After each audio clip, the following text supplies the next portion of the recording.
안녕하세요. 부동산 친구 NC유튜브입니다. 자, 이번 시간은 집합건물 등기부의 등기 기록을 읽는 방법, 즉 보는 방법에 대해서 설명해 보도록 하겠습니다. 자, 우리가 등기부를 살펴본다는 것은 그 등기된 부동산에 어떤 문제점이 없는가를 살펴본다는 얘기죠. 따라서 그 부동산 등기부를 살펴보는 시점이 있어요. 시점이.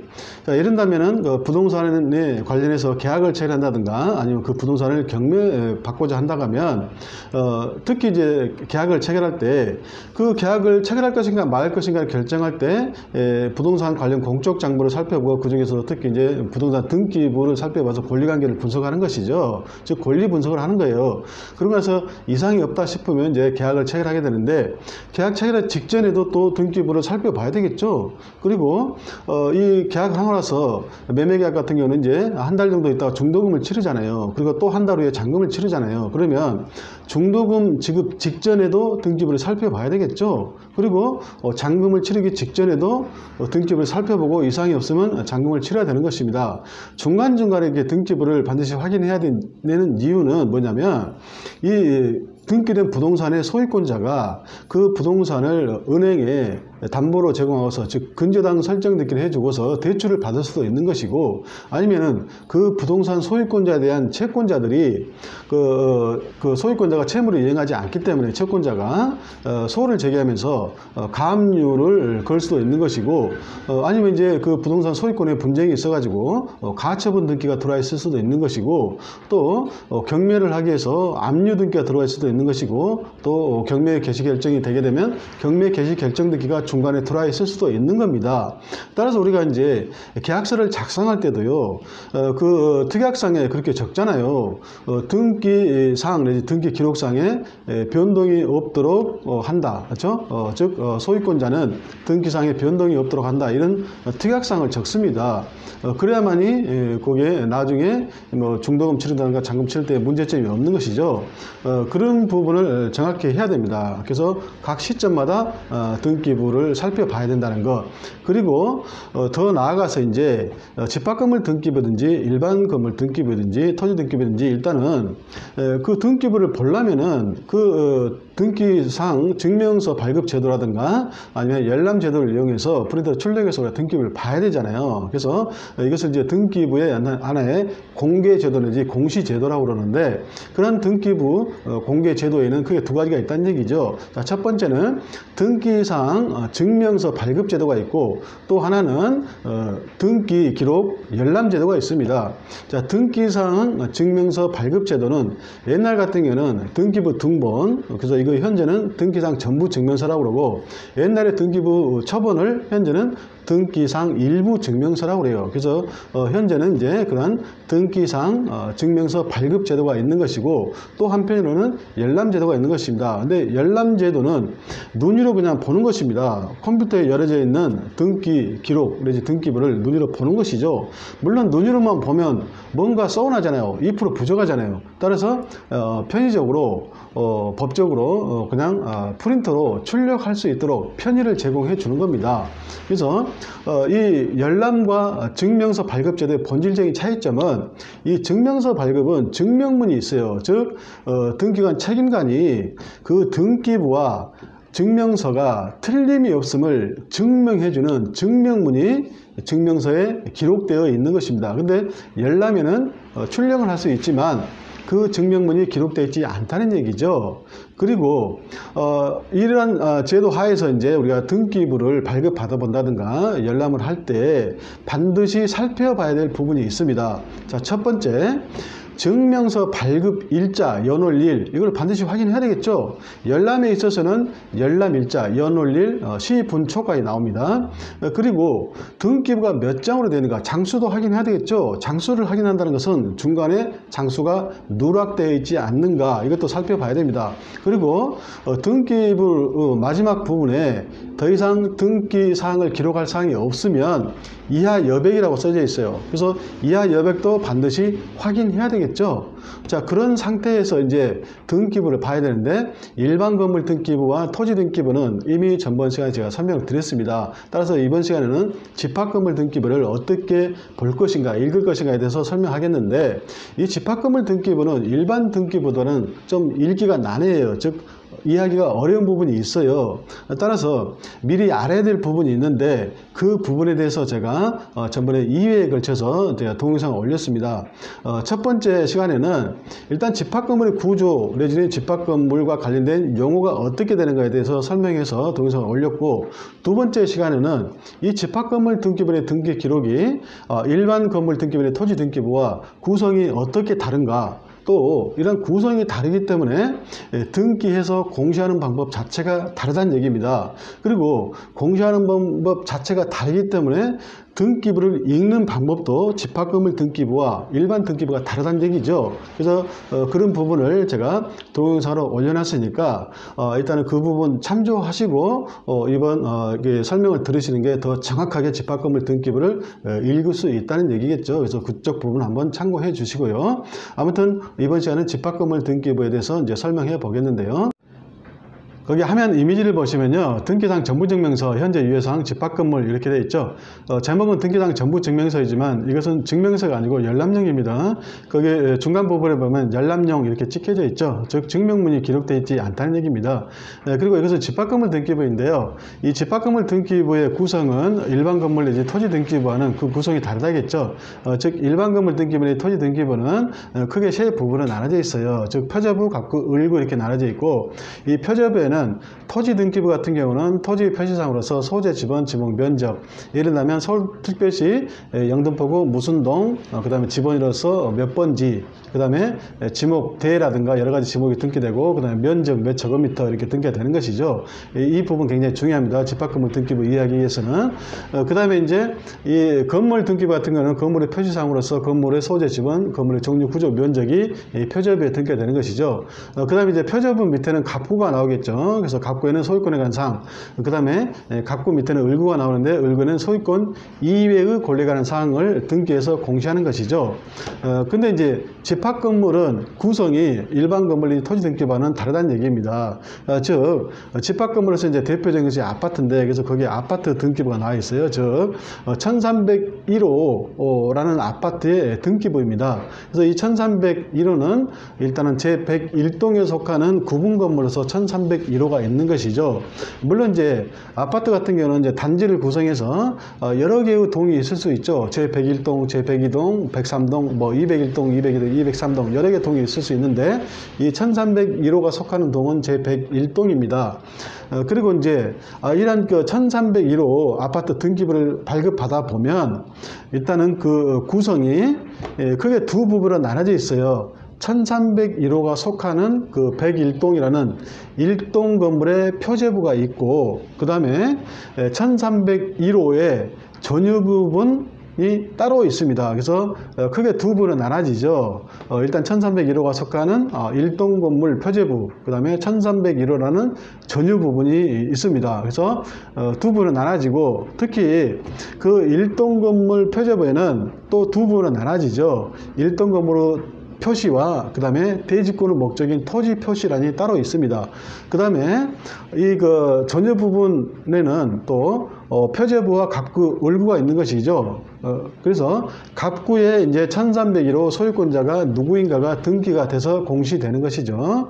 아무튼 이 집합건물 등기부는 일반 건물 내지 토지 등기부와는 그 구성 자체가 다르다는 얘기죠. 그래서 거기 구체적으로 살펴보면은 일단은 1301호가 속하는 1동 건물 표제부가 나오는데, 거기에는 두 부분으로 나눠진다 했죠.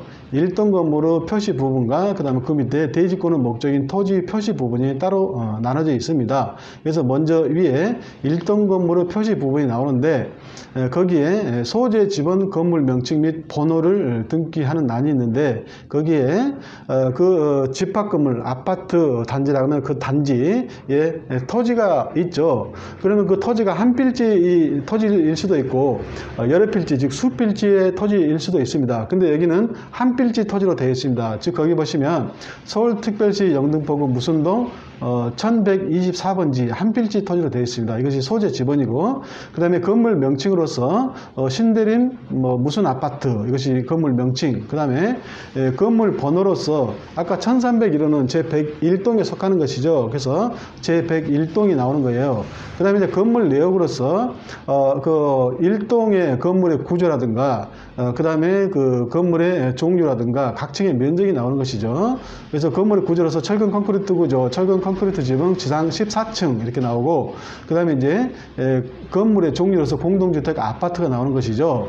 그 다음에 이제 각층의 면적으로서 14층까지 있기 때문에 1층부터 각층의 면적 14층까지 나오는 것이죠. 그 다음에 이제 그 밑에 보면 대지권의 목적인 토지 표시가 있죠. 그래서 이제 집합 건물이 속하는 거기 아파트 단지라든가 거기 토지가 한 필지가 있을 수도 있고 여러 필지가 있을 수도 있다 그랬죠. 근데 여기에는 지금 한 필지밖에 없잖아요. 그래서 거기 소재 지번 보시면 일단은 토지 일련번호 제가 참고로 써놨는데 빨간 글씨로 토지 일련번호 1을 쓰고 서울특별시 영등포구 무슨동 1124번지 이렇게 나오는 거예요. 토지가 두 필지라고 하면 일련번호 2번이 나오겠죠. 그래서 2번이 나와서 서울특별시 영등포구 무슨동 1124번지가 아니고 이미 24번지 있잖아요. 그래서 뭐 1125번이라든가 뭐 26번이라든가 나오겠죠. 또 그 대지가 세 필지라고 하면 또 일련번호 3번이 나오겠죠. 3번이 나와서 소재 지번 또 적어줍니다. 그 다음에 지목이 있는데 일반적으로 이제 집합 건물이 딛고 서 있는 토지이기 때문에 대로 나오겠죠. 물론 이제 대가 아니고 다른 지목이 나올 수도 있어요. 그 다음에 면적이 나오는데 이것은 거기에 그 아파트 전체의 토지 면적이 나오겠죠. 근데 여기서는 한 필지로 되어 있기 때문에 한 필지 전체의 토지 면적이 나옵니다. 거기에 8412.3제곱미터로 나와 있죠. 그래서 이 8412.3제곱미터 이것은 좀 기억해 주시기 바랍니다. 이것은 이제 대지권 지분 내지 대지권 비율을 설명하기 위해서 필요한 부분입니다. 그래서 8412.3제곱미터 좀 기억을 하시고요. 그 다음에 이제 1동 건물 표제부가 나왔기 때문에 이제 전유 부분 표제부 갑구 을구가 나오겠죠. 그래서 이제 먼저 전유 부분 표제부로서 전유 부분 건물의 표시 부분이 나오고 그 다음에는 대지권의 표시 부분이 나오겠죠. 거기 전유 부분의 건물 표시 부분 보면 일단은 세 번째 칸 건물 번호 해가지고 제13층 1301호가 나오죠. 그래서 이 등기부는 아파트 1301호의 등기부라는 뜻이죠. 그 다음에 건물 내역으로서 철근 콘크리트 구조, 즉 전유 부분이 이제 철근 콘크리트 구조로 되어 있다는 얘기고, 여기서 이제 전용 면적이 나오는데 일단은 그 전유 부분이라는 것은 여기서 1301호 등기부잖아요. 그래서 1301호 아파트 현관문을 열고 들어가게 되면 거기에 거실이 나오고 각 방이 나오고 그 다음에 주방시설이라든가 욕실 부분이 나오고 그 다음에 뭐 베란다가 나오고 그러죠. 그래서 이 1301호 소유권자든지 입주자가 거기에 현관문을 딱 열고 들어가서 다른 입주자를 배제해서, 즉 다른 구분 건물의 소유권자라든가 입주자를 배제해서 자기 혼자 독단적으로 전용적으로 사용할 수 있는 부분을 전유 부분이라고 그러죠. 그리고 이러한 전유 부분의 면적을 전용 면적이라고 그래요. 그래서 거기에 전용 면적으로서 126.3249제곱미터 이렇게 나오죠. 그래서 소수점이야 생략하고 일단은 126제곱미터이죠. 자, 126제곱미터이면 평수로 환산한다면 보통 한 37평 내지 38평 정도 될 겁니다. 그래서 전용 면적이 37평 정도 된다고 하면 이것은 분양 면적은 한 46평 내지 아마 47평 정도 될 겁니다. 일단 그렇게 아시고요. 자, 그 다음에 이제 다음 페이지입니다. 다음 페이지는 이제 그 대지권의 표시 부분이 있죠. 그래서 이제 대지권의 종류와 대지권 비율이 나오는데 일단은 거기에 이제 대지권 종류가 있는데 대지권 종류는 전번 시간에 말씀드렸듯이 거의 99% 이상이 소유권이죠. 그 다음에 이제 나머지는 이제 특별한 경우에 지상권이라든가 뭐 전세권이라든가 임차권인 경우가 있습니다. 자, 우리가 일반 건물도 마찬가지지만요. 일반 건물에 있어서도 이 건물이 있으면 건물 소유권자가 있고 이 건물 소유권자가 일반 일반적으로는 토지 소유권자잖아요. 건물이 딛고서 있는 대지에 토지가 있으면 그 토지 소유권자는 건물 소유권자와 일치합니다. 그렇지만은 어떤 경우에는 남의 땅에다 건물을 짓는 경우도 있잖아요. 이런 경우는 남의 땅에다가 무단위로 건물을 지으면 안 되잖아요. 그래서 그 남의 땅 소유권자랑 뭐 지상권 설정 계약을 한다든가 전세권 설정 계약을 한다든가 임차권 설정 계약을 해서 건물을 지을 수도 있겠죠. 집합 건물도 마찬가지예요. 일단은 구분 소유권자들이 일반적으로 거기 토지에 대한 소유권을 갖고 있겠지만은 남의 땅에다가 건물을 질 수도 있겠죠. 그래서 지상권 설정한다든가 전세권 설정한다든가 임차권 설정해서 건물을 질 수 있다는 얘기예요. 그때 일반적으로는 건물 구분 소유권자랑 토지 소유권자가 일치하기 때문에 거기에 이제 거의 다 99% 이상의 소유권이라는 얘기입니다. 대지권 종류가. 근데 예외적으로 지상권, 전세권, 임차권 경우에도 있다. 일단 이렇게 아시고, 또 여기서 중요한 것은 이제 그러한 구분 소유권자들이 토지를 소유하고 있다는 것은 구분 소유권자들이 여러 사람이잖아요. 아파트 각 호실 주인이 여러 사람이 있는 거잖아요. 그래서 그런 여러 사람의 구분 소유권자들이 토지를 공동 소유하고 있는 것이죠. 그러면 그 여러 구분 소유권자들이 토지를 공동 소유하는 공유 지분, 즉 자기 몫이 있을 거 아니에요. 이것을 대지권 지분이라고 그래요. 그리고 이것을 등기부에는 분모, 분수로 나타나기 때문에 대지권 비율로 나타내는 것이죠. 그래서 거기 보시면 이제 대지권 종류로서 일련번호 1 써주고 소유권 대지권 이렇게 표시하는 것이죠. 그래서 일련번호 여기다가 일련번호 쓰고 거기에 아까 해당 필지에 있죠. 영등포구 무슨동 1124번지 이렇게 써줘야 되는데 이미 일동 건물 표제부에 그 소재 지분을 썼잖아요. 근데 여기다가 일련번호 쓰고 소재 지분까지 쓰면 등기부가 복잡해지기 때문에 그냥 일련번호로 가름할 수 있다는 뜻이에요. 그래서 일련번호만 쓰고 소재 지분 생략하고 거기 소유권 대지권으로서 대지권 종류를 기재해서 공시하는 겁니다. 그 다음에 그 옆에 대지권 비율이 있는데 아까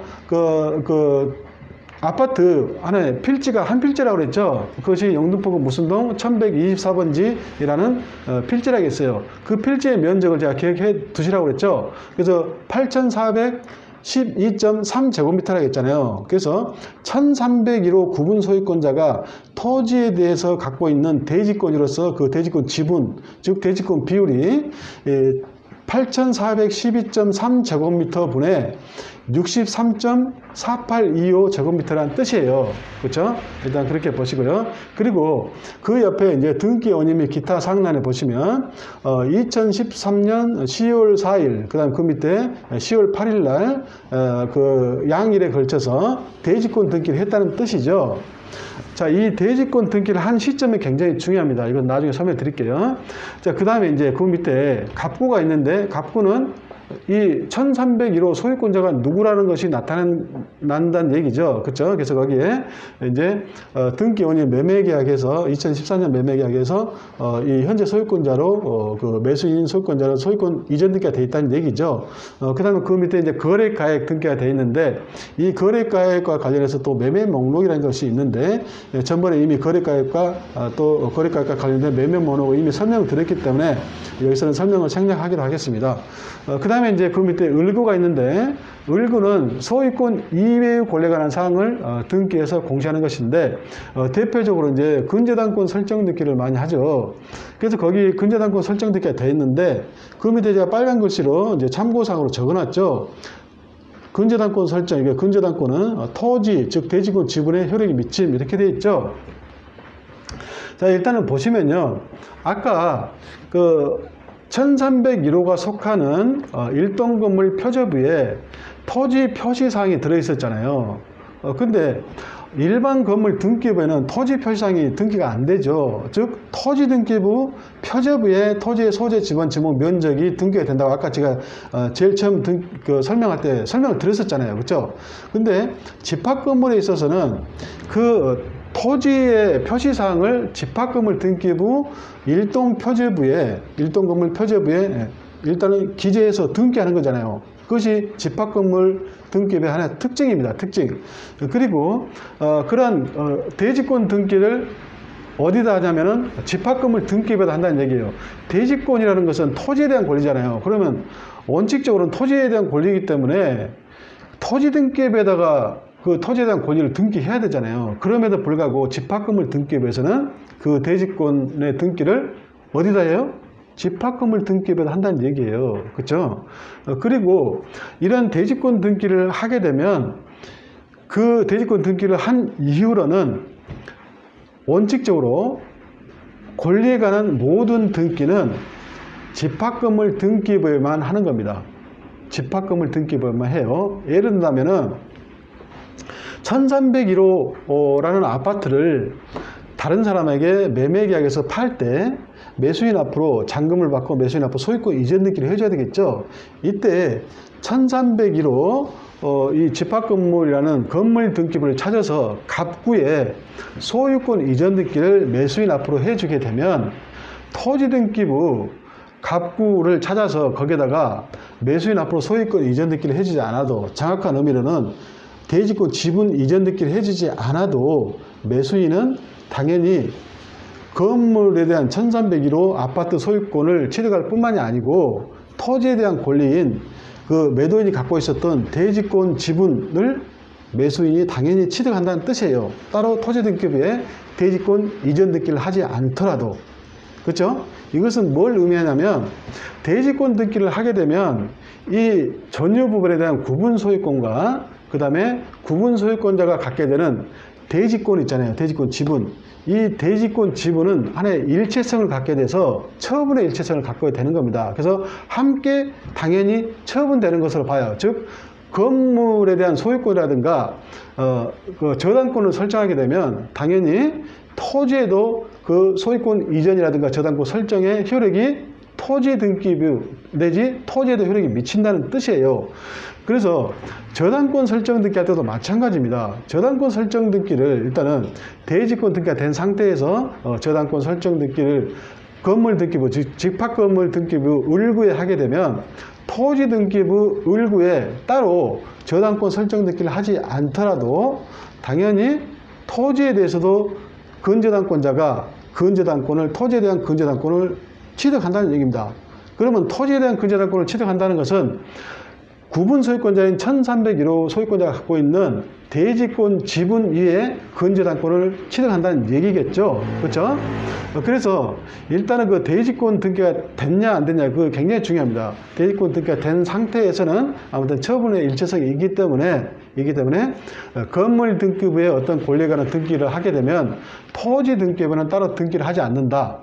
그리고 건물에 대해서 어떠한 권리에 관한 등기를 하게 되면 그 권리의 효력이 토지에도 미친다. 정확하게 표현한다면 그 구분 소유권자가 갖고 있는 대지권 지분 위에도 그 효력이 미친다는 뜻입니다. 근데 여기에는 이제 하나의 예외가 있다는 뜻이에요. 뭐냐면 대지권 등기하기 전에 이미 토지 등기부에 어떠한 등기가 있었다 이거예요. 예를 들면 저당권 설정 등기라든가 근저당권 설정 등기가 있었으면 이것은 건물 등기부에는 등기가 안 돼 있잖아요. 그렇죠?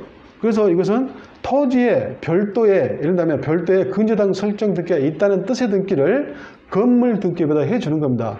이거는 왜 그러냐면은 건물 등기부를 일단 집합건물 등기를 떼보는 사람들은 어떤 생각으로 떼보냐면 대지권 등기가 된 상태에서는 일단은 모든 권리에 관한 등기는 원칙적으로 건물 등기부에만 하기 때문에 토지 등기부에는 그런 등기를 하지 않는다고 생각하기 때문에 집합건물 등기부만 발급받아서 그 등기부만 보는 거예요.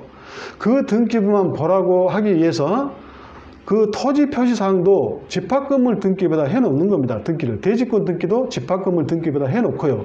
원래는 토지 등기부에다 등기를 해야 되는 사항인데 어떤 뜻인지 아시겠죠?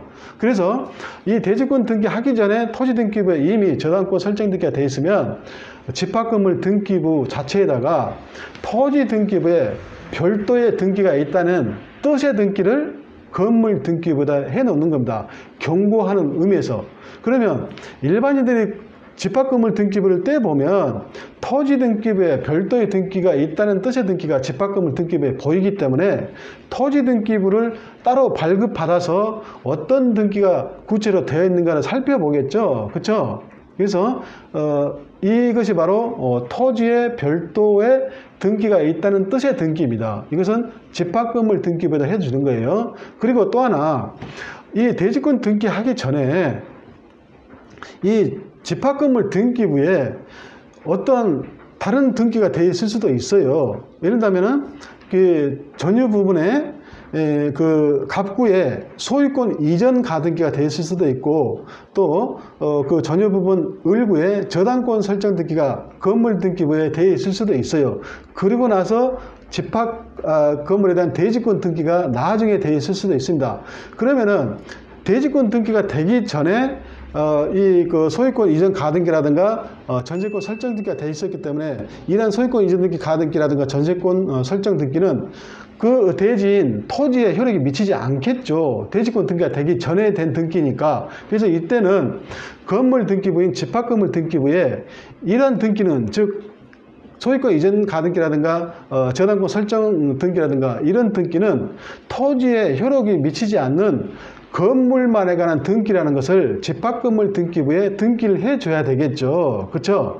그래야만 일반인이 건물 등기부를 떼봤을 때, 아, 이런 권리에 관한 등기는 토지에 효력이 없는 등기구나, 이걸 알 수 있잖아요. 그래서 그런 등기가 바로 건물만에 관한 뜻의 등기입니다. 따라서 이런 대지권 내지는 처분의 일체성과 관련해서 이런 중요한 부분의 등기가 있는데, 그중 하나가 토지의 별도의 등기가 있다는 뜻의 등기, 그 다음에 건물만에 관한 등기라는 뜻의 등기, 이 두 부분이 있다는 뜻이에요. 그렇죠? 이 부분 때문에 집합건물 등기부를 보기가 굉장히 어려운 겁니다, 사실은. 그래서 이제 그 부분은 또 다음 부분에 나오니까 그때 설명하도록 하겠습니다. 다음 화면 이미지를 보시면요, 빌라라는 집합건물의 등기부가 나오는데요. 거기 보시면 집합건물 서울특별시 영등포구 무슨동 824-53 외 1필지 제2층 제201호 이렇게 나오죠. 이것은 제201호라는 빌라의 등기부라는 뜻이죠. 그리고 여기서 중요한 것은 토지의 필지가 두 필지로 되어 있다는 얘기죠. 즉 824-53 외에 1필지로 되어 있습니다. 그래서 구체적으로 그 밑에 보시면 1동 건물의 표시로서 소재 지번 건물 명칭 및 번호란에 서울특별시 영등포구 무슨동 824-53번지 그 다음에 824-68번지 두 개의 지번이 나오죠. 그래서 두 필지라는 얘기예요. 집합건물 대지가 두 필지다. 그래서 그 밑에 대지권의 목적인 토지 표시란에 소재 지번 보면 1년 번호가 이제 1, 2 두 개가 나오죠. 그래서 1년 번호 1에 해당하는 토지 소재 지번 서울특별시 영등포구 무슨동 824-53번지 그 다음에 1년 번호 2 소재 지번 즉 서울특별시 영등포구 무슨동 824-68번지 이렇게 두 필지가 나오는 것이죠. 그 다음에 이 지목도 이제 각 필지의 지목이 나오고, 그 다음에 면적도 각 필지의 면적으로서 1년 번호 1번에 해당하는 토지 면적 136제곱미터 그 다음에 1년 번호 2번에 해당하는 토지의 면적 99제곱미터로서 그 총 면적이 235제곱미터라는 뜻이죠. 즉 그 빌라라는 집합건물이 딛고 서 있는 전체 대지의 면적이 235제곱미터라는 뜻입니다. 따라서 거기에 이제 제일 밑에 보시면은 전유 부분 건물의 표시로서 대지권 표시란이 있죠. 거기 보시면 대지권 종류로서 이것은 두 필지 다 소유권이라는 얘기죠. 그래서 1년 번호 1, 2 해서 소유권 대지권 써주고, 그 다음에 대지권 비율로서 아까 전체 토지의 면적이 합해서 235제곱미터라겠죠. 그래서 201호 빌라 소유권자의 대지권 지분의 대지권 비율은 235제곱미터 분의 11.80제곱미터라는 뜻이죠. 그렇죠? 그 다음에 이제 아주 중요한 부분이 나오는데요. 이것도 마찬가지로 빌라라는 집합건물 등기부입니다. 그래서 거기서 보시면 집합건물 서울특별시 영등포구 무슨동 906-40번지입니다. 906-40번지 제3층 305호. 그래서 305호라는 빌라의 등기부라는 뜻이죠. 그 다음에 이제 여기서 중요한 것인데, 거기에 대지권 표시란이 있죠. 그래서 대지권 종류, 1년 번호 쓰고 소유권 대지권, 그 다음 대지권 비율 나오고, 등기 원인 및 기타 사항란에 대지권 등기가 2013년 11월 27일 날 최종적으로 된 것이죠. 그리고 대지권 등기하고서 이 토지 등기부를 살펴보니까 토지 등기부에 근저당권 설정 등기가 따로 되어 있습니다. 따라서 이 경고하는 의미에서 토지 등기부에 별도의 등기가 있다는 뜻의 등기를 이렇게 집합건물 등기부에 해 놓는 겁니다. 이것이 바로 토지 등기부에 별도의 등기가 있다는 뜻의 등기인 것입니다. 그래서 거기 보시면 별도의 등기 있음, 그래서 1년 번호 1번 토지, 즉 토지 등기부의 을구에 순위번호 9번으로서 건재당권 설정 등기가 되어 있다는 얘기죠. 그리고 그 밑에 이제 그 갑구의 소유권에 관한 사항으로서 등기 목적, 소유권 보존 등기가 되어 있죠. 그래서 이 보존 등기라는 것은 어떤 등기든지 최초로 하는 등기를 보존 등기라고 그러고, 이 빌라를 신축했기 때문에 보존 등기를 해야 되겠죠. 그래서 소유권 보존 이렇게 되어 있고, 물론 접수는 이제 2018년 11월 27일 날 접수가 되어 있습니다. 그리고 이제 토지 등기부를 이제 발급 받아봐야겠죠. 왜 그러냐면은 집합건물 등기부에 이 그 토지에 별도의 등기가 있다는 뜻의 등기를 돼 있기 때문에 그 토지 등기부를 이제 찾아서 구체적으로 건재당권 설정 등기 내용이 어떤 것인가를 이제 살펴봐야 되겠죠. 그래서 거기에 토지 등기부에서 이 토지 서울특별시 영등포구 무슨동 906의 40번지, 그래서 아까 집합 건물이 딛고 서 있는 그 대지의 번지수랑 같죠. 그래서 거기에 보시면 이제 이 그 저당권 설정 등기는 토지 등기부 중에서 갑구에 하는 것이 아니고 소유권 이외의 권리에 관한 사항으로서 을구에 하겠죠. 그래서 거기에 을구가 나오는데 순위번호 9번 아까 나왔었죠. 등기 목적, 건재당권 설정, 그리고 등기 원인 2011년 5월 13일 설정 계약, 그래서 건재당권 설정 계약의 뜻이죠. 그래서 이 건재당권 설정 계약을 2011년도 했잖아요. 아까 대지권 설정 등기는 몇 년도에 했습니까? 2013년도에 했잖아요. 즉 대지권 설정 등기, 대지권 등기하기 전에 이미 건재당권 설정 등기가 이미 돼 있는 것이죠. 따라서 대지권 등기를 하고서 이미 토지에 건재당권 설정 등기가 돼 있다는 뜻의 등기를 건물 등기부에 해놓고, 따라서 그 건물 등기를 보게 되면 토지 등기부에 별도의 건재당권 설정 등기가 돼 있다는 걸 알기 때문에 토지 등기부를 발급받아서 살펴보는 것이죠. 그래서 거기 보시면은 권리자 및 기타 사항란에 건재당권의 채권 최고액이 금 얼마 나오고 채무자가 누군가, 그 다음에 건재당권자가 누군가 구체적으로 나오잖아요. 그리고 참고적으로 그 밑에 보시면 공동담보 해가지고 건물 서울특별시 영등포구 무슨동 906의 40번지 이렇게 돼 있잖아요. 그리고 그 밑에 보시면 순위번호 9의 1 해가지고 9번 건재당권 공동담보 소멸 해가지고 끝에 보시면 건물 서울특별시 영등포구 무슨동 906의 40번지 건물이 멸실됐다 이렇게 나오잖아요. 자, 이것은 뭐냐면은 이 빌라를 신축하기 전에 거기에 토지가 있잖아요. 토지가, 그죠? 그 토지가 906의 40번지인데 그 토지 위에 이미 오래된 건물이 있었다는 뜻이에요. 그렇기 때문에 토지와 건물, 오래된 건물 공동저당을 설정해서 은행으로부터 건축 자금을 대출받아서 빌라를 신축했다는 뜻입니다. 그러면은 빌라를 신축하기 위해서는 이미 오래된 건물을 헐어야 되잖아요. 즉 철거를 해야 되잖아요. 그렇기 때문에 이미 공동담보로 설정되어 있는 이 건물을 헐어서 건물이 멸실됐기 때문에 건물에 대한 그 저당권은 소멸하겠죠. 그렇기 때문에 부기 등기로 거기에 9의 1 해가지고 9번 건재당권 공동담보 소멸 해가지고 그 건물이 멸실됐다 이렇게 표현하는 겁니다. 그쵸? 그래서 이제 아무튼 그 집합 건물에 있어서는 다른 부분은 그렇게 어려운 부분은 아닌데, 특히 이제 대지권과 관련해서 처분의 일체성이라든가 그 다음에 이런 처분의 일체성 때문에, 즉 집합 건물의 어떤 등기부 특수성 때문에 토지에 별도 등기 있다는 취지의 등기라든가 그 다음에 건물만의 어떤 그 권리에 관한 등기라든가 이런 부분이 좀 어려운 부분이 있겠죠. 기타 이제 뭐 대지권 지분, 대지권 비율, 그 다음에 집합 건물과 관련된 어떤 용어라든가 그런 내용이라든가 이런 부분이 좀 어렵습니다. 아무튼 이제 지금까지 집합 건물 등기부를 보는 방법에 대해서 설명드렸는데, 기타 이제 집합 건물 등기부에 대해서 궁금한 점이 있으시면은 이 그 댓글로 남겨놓으시면 제가 따로 동영상을 마련해서 유튜브에 업로드하도록 하겠습니다. 아무튼 이제 지금까지 시청하시느라 수고하셨고요. 다음 시간에 뵙도록 하겠습니다. 네, 감사합니다.